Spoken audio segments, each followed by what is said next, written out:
Hey guys, welcome to my channel. This is Curtis Lemons, and I am going to be playing some Plague Incorporated for you. For those of you that have been watching my channel, I'm sorry that I didn't get a Kerbal Station, Kerbal Space, whatever, that program out. It's mostly because I've been having a lot of problems with trying to get a couple challenges done.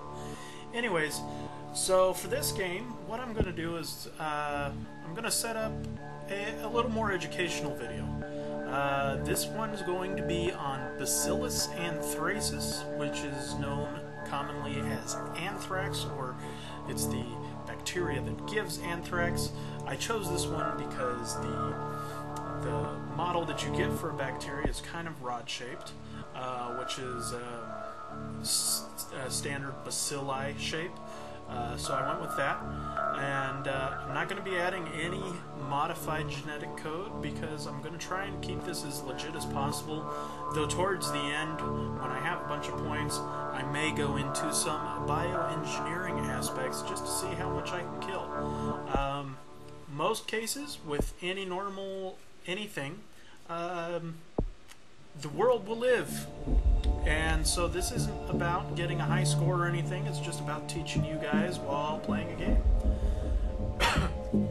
So, Bacillus anthracis has been around for a long time.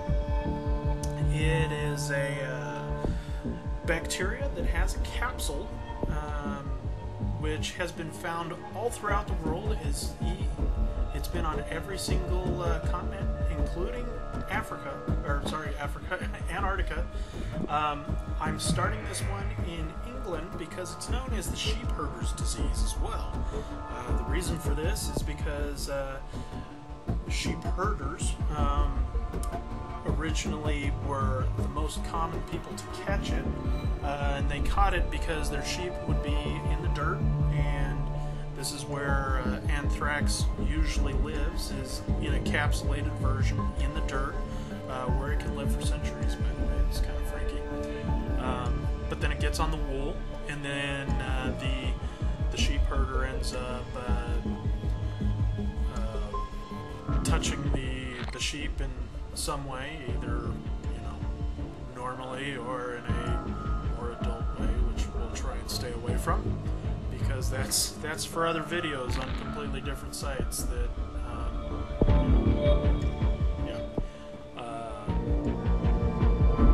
so anyways, biggest thing about anthrax, capsules. So what we're going to level up is the bacterial resistance. This is the encapsulation.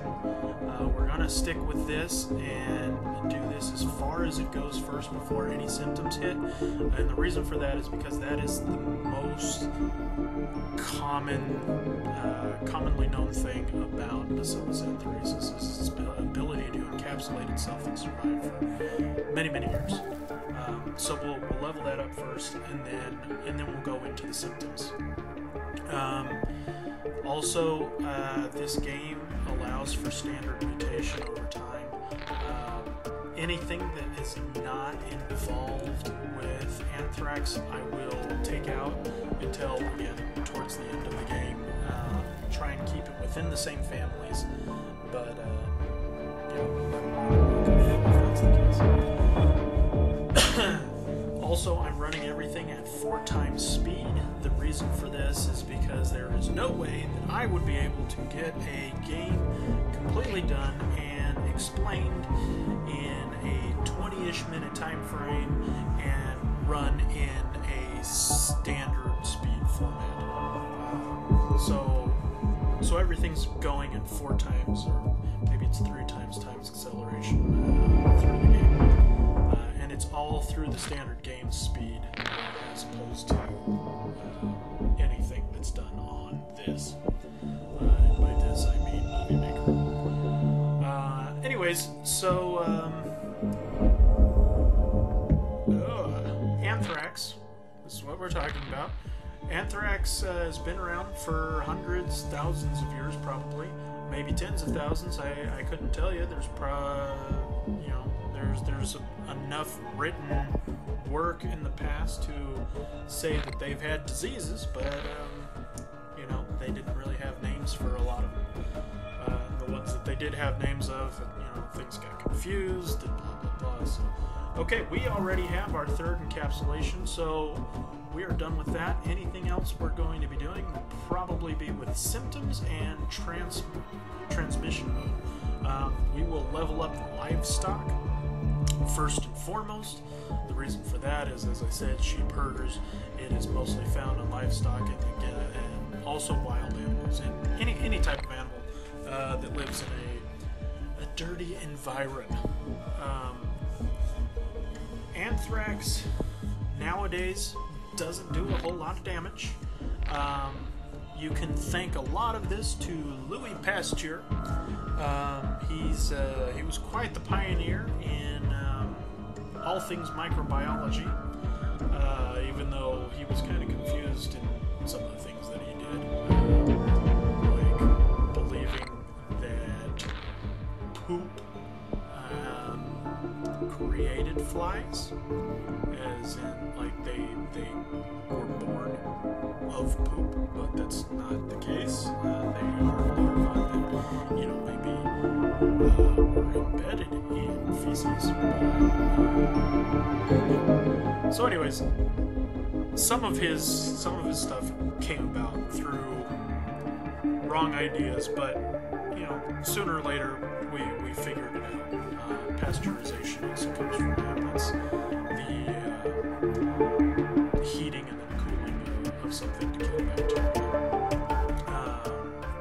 So that's a fun fact for anybody who has passed third grade in science. I think it's third grade. It doesn't really matter. Anyways, the standard news garbage, we won't deal with that a whole hell of a lot. So because of Louis Pasteur, anthrax and other bacterial infections aren't near as bad as they used to be in the past. Though it is still known that wild animals do still carry it from time to time and are affected by it. Their populations are affected by anthrax. And it looks like we just got the cyst symptoms, which is number 3 of modes of transmission. So we're just going to take a look at this one and then let it go. The 3 different ones are going to be pulmonary, which is the main known form of transmission, gastrointestinal, which is another big symptom. I say mode of transmission, I should say symptom, I'm sorry. And then third would be cysts, skin lesions, things like that. In the case of the sheep herder, if you ever run to an open sore on a sheep, because sheep's been messing around, that's a good way for him to contract disease. So anyways, we're still waiting for enough DNA to get livestock to, but everything seems to be good. So anyways, back to what I was saying. Modern times, we don't deal so much with anthrax, but we did have that worry, I guess it's been 10, 15, 20 years ago, something like that, where we had a lot of weaponized versions of it. It was a white powder, it was normally found in envelopes, and it's easier to transmit, I guess. The only thing I can think of in terms of weaponization, maybe doing something to upgrade the glycoprotein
roads there, the infrastructure's there, things like that. I mean, you've got the avian flu, and you've got West Nile virus, that, you know, have crossed over from other countries that are affecting other people. It's, you know, that's always going to happen a little bit, but it's not going to completely destroy the whole country. I don't think. I mean, it could happen. Sorry, that was my phone. Anyways, so that's a side note, but I did think it was kind of funny that the first world countries are being infected before some of the third world countries. I just kind of got a kick out of that. So the biggest worry with Anthrax, like I said, had been the modern weaponization of it. We don't have to worry about that so much anymore. And, you know, if it does get weaponized, the world is a very intelligent place. I mean, yeah, there's your people that don't know anything about anything and, you know, take everything at face value. I understand that, but, you know, you've got the World Health Organization, you've got the CDC, you've got, you know, cutting-edge scientists all over the world. I actually had a friend who used to have time constraints and families and whatever, but he's a microbiologist in Israel, and, you know, the things that they've done over there just blow my mind. So, you know, there's smart people everywhere. I do believe I saw something where it said the amount of geniuses in India run at about the same population as all of the United States. You know, part of that is probably due to population overcrowding and things like that, and the fact that while the U.S. has a huge amount of land, there's not a lot of people on some of it. So, you know, we don't really utilize space very well here in America.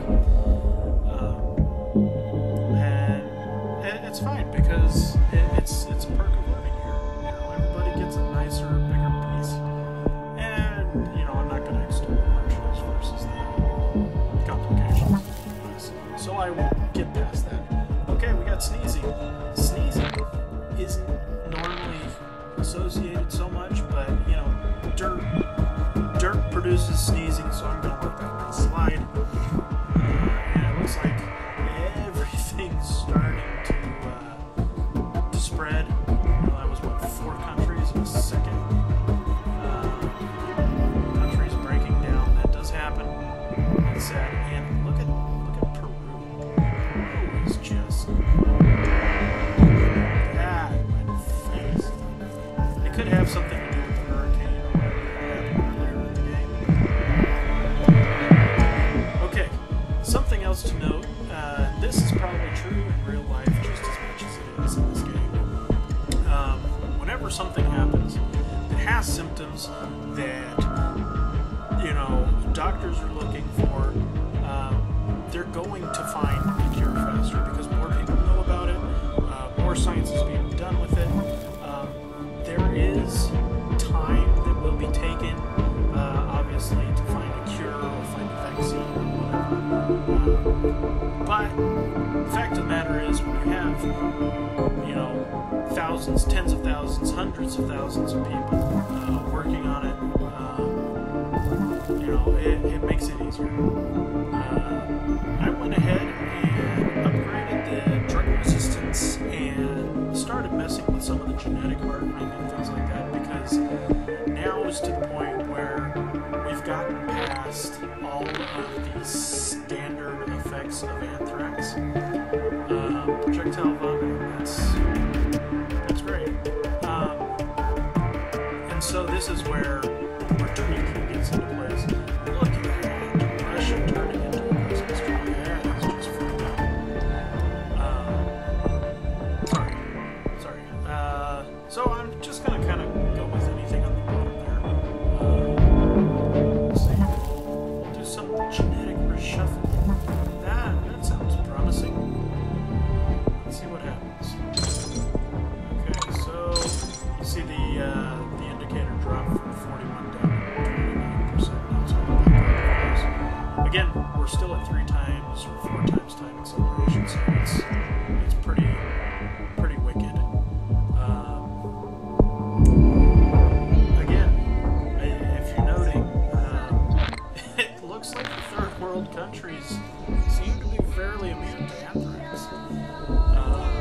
good for them. Good for them. Yeah. The next one that I'll probably be doing is going to be, I think, the next Ndemic virus. I'm going to go with an HIV virus because that is really, really big in Africa. You know, people like YouTube and stuff, they deal with stuff like that. So that'll probably end up being the next episode. I don't know when I'll get that out. It might be next week. It might be week after that. It depends on my Kerbal Space Program, really. Gotta have priorities. Anyways, so I'm just kind of upgrading everything. I think we'll just not mess with the symptoms. I mean, infectivity and severity is whatever. I want to try and stay as close to it as possible. We've pretty much already got it there. But, you know, it is what it is. Yes. The world is red. 60%. Look at how much is infected. Again, Madagascar, West Africa, Algeria. Top-notch countries that are still healthy. That's